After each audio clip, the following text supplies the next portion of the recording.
Hello there, welcome to the Retrotech 120p challenge where you can have as many practice runs as you want, but as soon as you press record, that's your run. This is Green Beret, otherwise known as Russian Attack if you lived in America, and it was a Konami game that came out in 1985 and was converted to absolutely everything at the time. And I mean everything. So you had, back in the day, you had the Atari 8-bits, the BBC Micro, the Amstrad CPC, the Commodore 64, the Plus 64, the ZX Spectrum, and even the Thompson computer, courtesy of Ocean. And then it also came out on the NES, the Game Boy Advance, the DS, the Switch. Was, if you remember, it was on the Play Choice machines that you used to get in the arcades, and on the Famicom Disk System as well. So yeah, came out on everything, didn't it? It's a game that Andre Russell used to be very good at, who's not as common on YouTube as he once was. He was Zombie Bob's Emporium of Old Tat, and it's a game that is way better on the Spectrum than it is in the arcade.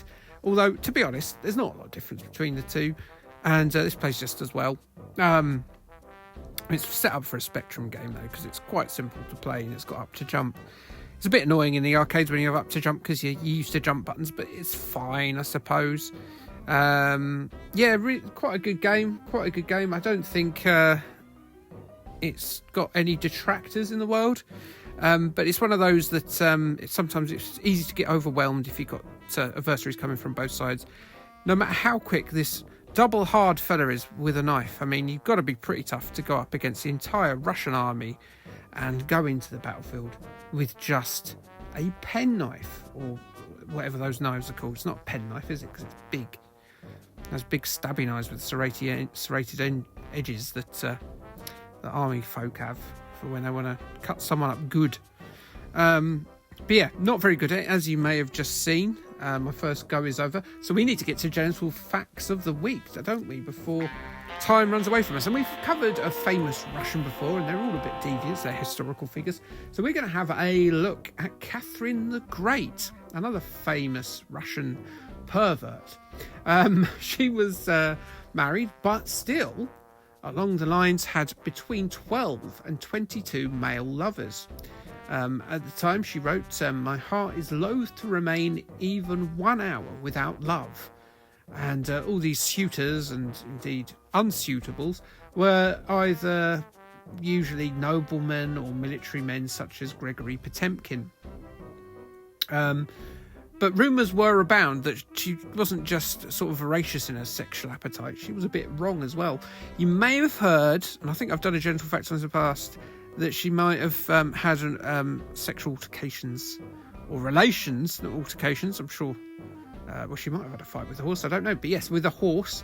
But she also had a vast range of erotic furniture and marital aids, apparently.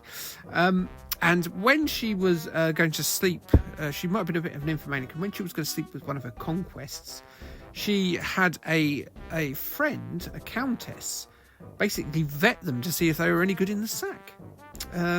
But apparently a lot of these tales that were dismissed by the Russian High Court as being slurs by our enemies, and could be either way, that couldn't it? Yes, certainly one to play about from the sounds of it, young Catherine the Great.